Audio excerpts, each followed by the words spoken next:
For this night, even though baby got me out the door tonight. A story never ending. He says that I'm the worst and it's better off alone. Still in front of me, you're standing. What's up YouTube, j'espère que vous allez tous bien. On se retrouve encore une fois à Bali pour ce prochain vlog. Donc là on est actuellement à Kuta, la plage de Kuta, pour aller surfer. Donc on a surfé ce matin à 10 h du mat, tranquille. Là on vient juste de finir, on a fait une petite heure. Le jour d'avant les marées étaient super grosses, cette fois-ci ça s'est vachement calmé là aujourd'hui. Donc les coefs sont vachement plus bas, on a pu surfer quelques petites vagues. Mais bon c'est un poil petit, donc j'espère que ça va regrossir à peine plus pour qu'on puisse prendre de belles vagues. Puis voilà, ça fait toujours plaisir de repartir surfer. Ça faisait un moment qu'on n'avait pas surfé. On avait surfé quoi pour la dernière fois à Dubaï, mais c'était pas forcément les meilleures conditions. Donc là, maintenant que les conditions sont réunies pour pouvoir surfer, on va y aller tous les matins, je pense, en se levant. Ah, ça fait du bien d'y retourner.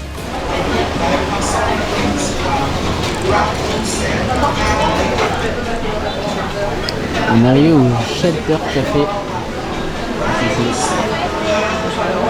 Donc on a commandé à manger, on a pris un bol, j'ai pris un bol salade avec du poulet et notre truc.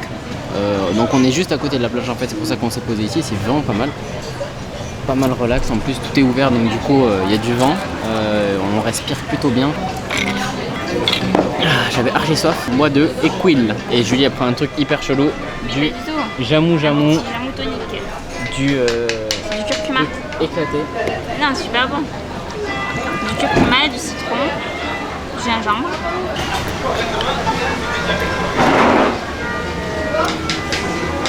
Ah ouais. Ah ouais. Ah c'est pour le curcuma là. Ah ouais. Ça y est, on a reçu ce qu'on va manger. Je vous ai dit du chicken. Ça c'est...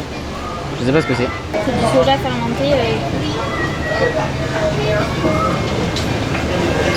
L'année dernière j'avais goûté, c'était pas fou. Ah c'est soso. Ça se trempe dans la sauce en fait. Okay. Bon avec ça j'ai des petites pitas, c'est ça que je vais manger. Des pumpkins, donc de la citrouille qui est grillée et de l'avocat. Voilà, c'est ce qu'on va manger à midi. Et on a une sauce hyper belle, une sauce aux fruits du dragon. J'avais oublié de vous dire, il y a du houmous en fait ici. Super bon le houmous pour la santé, plein de protéines, de fibres. C'est pour ça qu'il y a les petits pains pita pour manger avec. Voilà.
Good. Did you guys surf this morning? 3, 2, 1, go. Hi everyone, this is Empire Fit Club Bali and today we have our special guest, Rafael Cuesta, all the way from France. On passe donc sur l'échauffement. Étant donné qu'ici il n'y a pas de machine, j'aime bien m'échauffer sur les poulies normalement. Là je vais m'échauffer avec un élastique, je vais faire quasiment tout avec un élastique.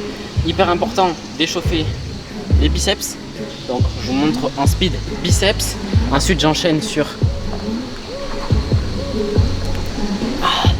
des développés militaires avec les élastiques. Ok. Donc c'est très léger. Hein. J'ai pris un élastique qui est vraiment tout petit. Ça va me permettre d'échauffer les épaules parce qu'ensuite je vais faire le développé militaire. Ok. Et ensuite, ce que je fais en superset, c'est des triceps. Donc comme ça. Voilà.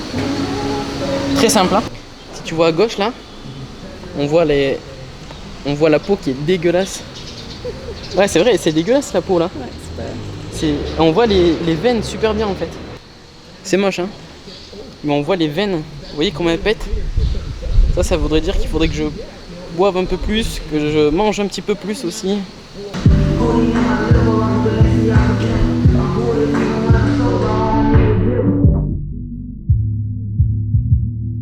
Du coup aujourd'hui on va faire une séance d'épaule, sûrement de développé militaire à la barre. Ça fait un bail que j'en ai pas fait, pas mettre trop lourd pour pas trop forcer sur le dos.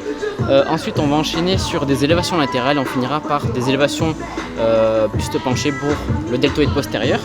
Et on va peut-être faire un petit circuit avec Julie, pompe, levée de bras, un truc, ça fait un bail qu'on n'a pas fait, ça congestionne pas mal. Voilà, c'est ce qu'on va faire maintenant. Il est environ 14h et on est parti.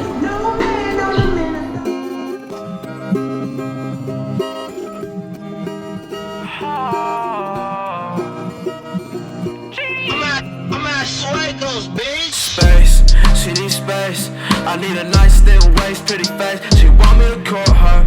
Close case, don't wanna disappoint her, but I made space. She needs space. I need a nice thin waist, pretty face. I don't wanna call her. Close case, don't wanna disappoint her, but I made. Oh. She must wanna hold it, and she moves to the only one I notice. And the boom, driving like I stole it. I go home, I can tell her my emotions. It's too soon, you're the only one that believed in me. Was the worst that ever was, what did you see in me? I exercise my right to use my serotonin. Then I get caught up in the high and low before the moment. You need to stay the night and fuck up on a real one. I just keep it real, stay the fuck out your feelings. Magic man, slay the hand, now you're my biggest fan. Wetter than a river, damn, and let her arch in your back. You don't have no good intentions, you can't argue with that. I don't have no good intentions, but I don't feel bad. I got cold, shit got old. Bitch, you know, bitch, you know, bitch, you know. I got cold. Ah, on est arrivé à Monsieur Spoon, donc c'est un pâtissier français ici qui a ouvert pas mal de restos. On est en face d'une rizière, ça c'est plutôt agréable. Je vous donne le prix du croissant au jambon, c'est 49, donc ça fait 3 €. Donc, tu manges au resto pour 3 €, c'est vraiment pas cher. Et là on a archi la dalle parce qu'il est 4h en fait. On a tardé parce qu'on a pris les vols pour partir à Lombok. Et ensuite le temps qu'on décale au sport et qu'on filme les plans, ça a pris du temps. Donc du coup là on est hyper affamé. Je regarde la carte et je vous montre ce qu'on a choisi. Voilà, beauté. La beauté de cette bouteille. Voilà, donc ça c'est Monsieur Spoon. On est juste là nous. Et derrière, si tu regardes, on a une rizière. Magnifique. On voit les graineries qui vont d'ailleurs pas tarder à sortir. Regarde. En fait, il y a des câbles avec au milieu des bobines. Et quand il y a des oiseaux, en fait, regarde là. Ce qu'il fait, c'est qu'en fait, il tire. Regarde, on voit le poteau qui se tire là. Tu vois comment il bouge le poteau là? En fait, ce qui se passe, c'est qu'il y a un mec dans une cahute là-bas, dans les petites cahutes, qui tire des câbles pour faire fuir les oiseaux en fait.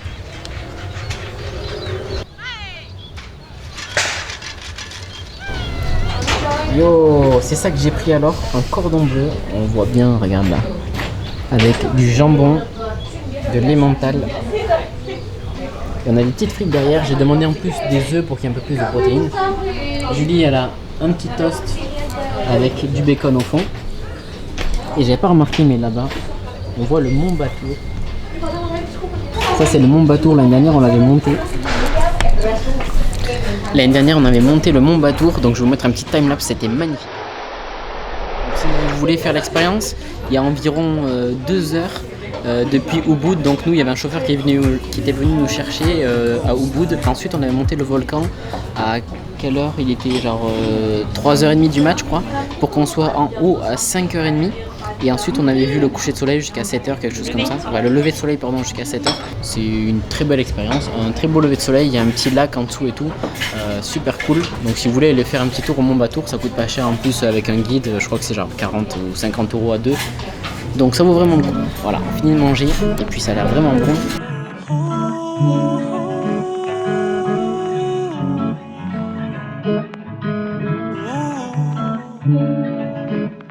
Never been a saint, always been a sinner. Maybe when the stars shine bright, I'll deliver. Baby, I'ma keep on racing till the finish. Baby, I'ma keep on racing till the finish. Never had a game, never been a winner. Baby, when the stars shine bright, I'll deliver. Baby, I'ma keep on racing till the finish. Baby, I'ma keep on racing till the finish. On se retrouve maintenant donc à Guillemino. J'ai pas filmé hier, on est arrivé en scooter. Enfin, je vous expliquerai le trajet à la fin de la vidéo. Et vu qu'on est sur une île, il n'y a pas des masses de choix. Donc on a décidé de prendre un petit buffet à volonté, genre le matin, un petit déj compris quoi. Donc on a une petite crêpe de riz, parce qu'ici ils font avec de la farine de riz. Une crêpe de riz, j'ai demandé un petit peu de chocolat dedans. C'est du chocolat noir quand même, avec des bananes. Et avec ça j'ai pris bon, un petit truc français, genre des pains au chocolat ou des chocolatines comme vous voulez. Et ensuite on va aller faire des photos autour de l'île. En fait l'île elle est toute petite, si vous ne connaissez pas Guillemino, ça se trouve au nord-est de Bali. Hey mama, can you hear me? I'm doing fine. Ça y est, on est en route, on va faire le tour de l'île à pied. Ça prend environ 45 minutes je pense, quelque chose comme ça. On va tester de nous-mêmes, voir si c'est le cas. C'est super agréable, en gros en fait on a que des sentiers de sable qui sont bordés par de l'eau turquoise. On a des petits passages de chevaux, regarde.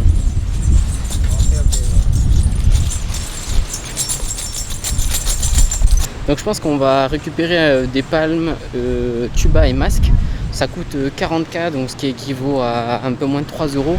Et on va aller plonger parce qu'en fait il y a des statues qui sont hyper connues et qu'on aimerait bien voir. Elles sont en fait en bord de mer, il y a environ 80 mètres pour y aller. Donc à la nage ça devrait le faire avec des palmes. C'est sûr qu'il y a un truc ici. Je me demande si c'est pas les statues qui sont ici en fait, juste en face de l'hôtel. Attendez, je vais vous montrer. Regardez le monde qu'il y a là-bas. Quand on a déjeuné ce matin à 9 h, il y avait déjà du monde qui plongeait juste en face de l'hôtel. Et là c'est encore le cas, il y a au taquet de monde. Donc je me demande si les statues ne sont pas juste en face de chez nous en fait.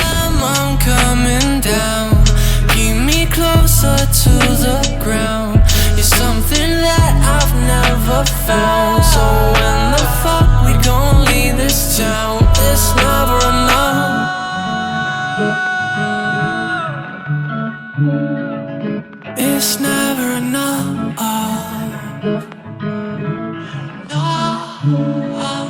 It's never enough.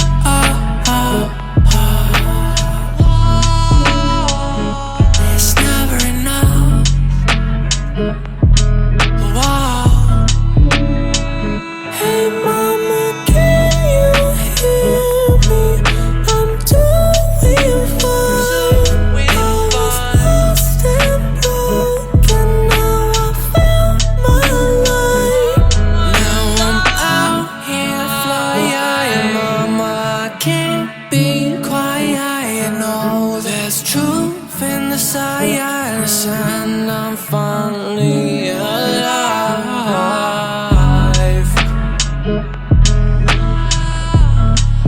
I'm finally alive.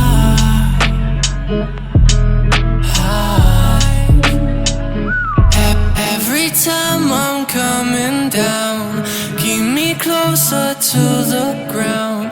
You're something that I've never found. So when the fuck we gon' leave this town? It's never enough.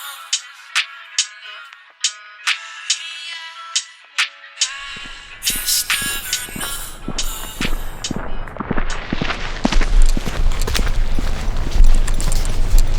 Ok, il est 11 h, on est en route pour le fastboat, donc on va aller de l'autre côté de l'île pour aller prendre les bateaux qui sont de l'autre côté.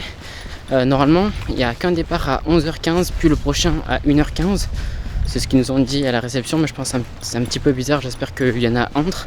On va essayer de prendre dans tous les cas celui de 11h15, comme ça on sera sûr d'être à l'heure à l'aéroport pour rentrer à la maison. Pour débriefer sur les statuts, en gros on est arrivé à 7h30 du matin, on s'est levé tôt pour y aller. Ils devaient nous louer les masques qu'on avait demandé la veille pour qu'ils les louent. Ils nous ont dit qu'à partir de 7h ils étaient là, mais en fait ils n'étaient pas là à 7h, ils n'étaient pas là à 8h. On est allé en fait à notre stand et ils sont arrivés à 8h40 alors qu'ils sont censés arriver à 8h. Et nous on devait faire le check-out, donc sortir de l'hôtel avant 10h30. Donc on devait avoir plongé, rentrer manger avant 10h, se doucher, etc. Tout paquet pour partir. Donc c'est un peu juste. Le temps qu'on loue les masques, etc. il était presque 9h, donc on est allé à 9h à l'eau, mais il commençait à y avoir pas mal de bateaux, etc. Donc c'était un peu chiant parce qu'il y avait vraiment beaucoup de monde. On y est allé où il y avait un petit trou, en fait les gens partaient et d'autres arrivaient, donc ils n'étaient pas encore à l'eau. On a réussi à avoir 2-3 petits plans, mais vite fait parce qu'après il a commencé à y avoir vraiment beaucoup de monde. En plus de ça, il y a des idiots avec leurs bateaux qui se mettaient genre à 2 mètres des nageurs. Vraiment, les mecs ils étaient juste au-dessus de la statue, tout le monde nageait en fait au-dessus de la statue et les mecs arrivaient avec le bateau, les hélices et tout juste à côté des nageurs, enfin genre archi craignos. On s'est un petit peu embrouillé, tranquille, c'est...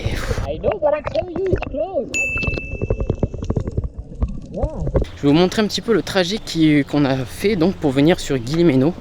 Ah oui, et je voulais parler juste vite fait des coraux. On a marché sur plein de coraux morts, c'est un petit peu dommage. Il devait y avoir un récif corallien magnifique ici et malheureusement ça a été piétiné. Donc il y a beaucoup de coraux morts et il n'y en a plus beaucoup de vivants. Donc c'est un petit peu dommage pour voir les tortues. Je pense qu'il y a peut-être des destinations un petit peu mieux. Je vous montre comment on rentre à Bali.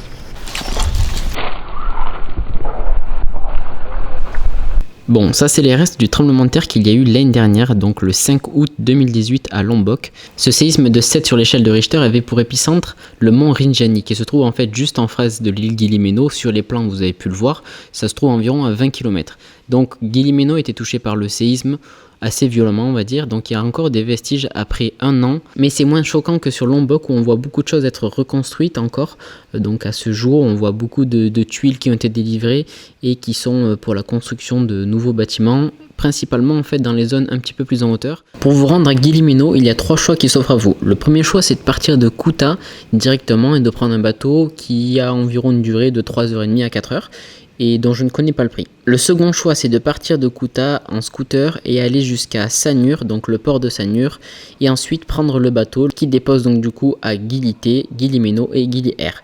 Il y a environ 2h à 2h30 de bateau de ce qu'on a pu voir et ça coûte entre 1 million et 1,5 million par personne. Et ensuite on a la troisième solution qui comporte le moins de bateaux mais qui rajoute un aller en avion. C'est celle qu'on a préféré choisir parce que ça nous permettait de traverser Lombok et donc de voir un petit peu plus de paysages et de faire moins de bateaux parce que le bateau c'est pas quelque chose qu'on apprécie, surtout quand les speedboats sont blindés de chez blindés et qu'il fait très chaud. Donc on a préféré prendre l'avion puis le speedboat. Bon, je vous explique un petit peu en détail comment ça marche en partant de Guillimeno jusqu'à Bali. Première chose à savoir, quand on part de Guillimeno et quand on arrive, il n'y a pas de port d'amarrage, c'est-à-dire que on doit être débarqué par une navette, un bateau navette, qui fait donc l'aller-retour entre le sable et le fastboat qui doit s'arrêter un petit peu plus loin. Pour le fastboat, ça coûte 85 000 roupies. Un petit conseil que je peux vous donner, c'est dans le sens aller, lorsque vous arrivez à l'aéroport, demandez directement d'avoir un transfert en taxi, puis ensuite en bateau, donc de prendre dans un seul et même package, parce que sinon ce qui va se passer, c'est que quand vous allez arriver à Bangsal, vous allez vous faire sauter dessus et ils vous mettront des prix qui sont vraiment trop excessifs, parce qu'ils savent que vous n'avez pas le choix. Donc on arrive à Bangsal, on prend le taxi pour se rendre à l'aéroport et on en profite un petit peu pour découvrir l'île de Lombok. Si vous choisissez de prendre un taxi qui a une licence auprès du gouvernement, vous devrez payer 286 000 roupies pour faire la route de Bangsal jusqu'à l'aéroport.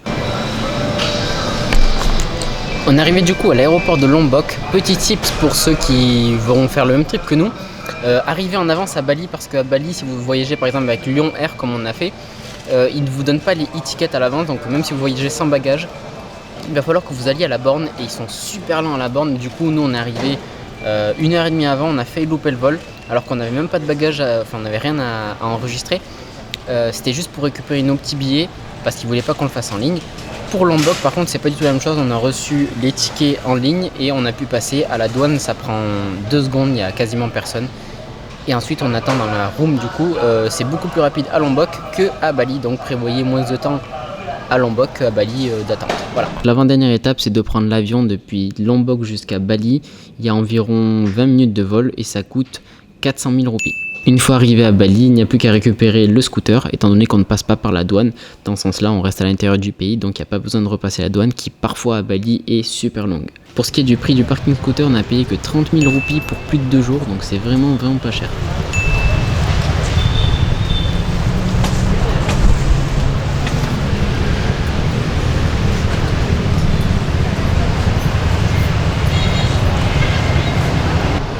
On a laissé le casque pour 2 jours sur le scoot. Ça c'est inimaginable en France de laisser son casque sur le scoot pendant 2 jours. Même laisser pendant 2 minutes, c'est terminé. Regardez le nombre de scouts qu'il y a, c'est un truc de ouf. Ça va jusque là-bas. Ok, ça continue comme ça.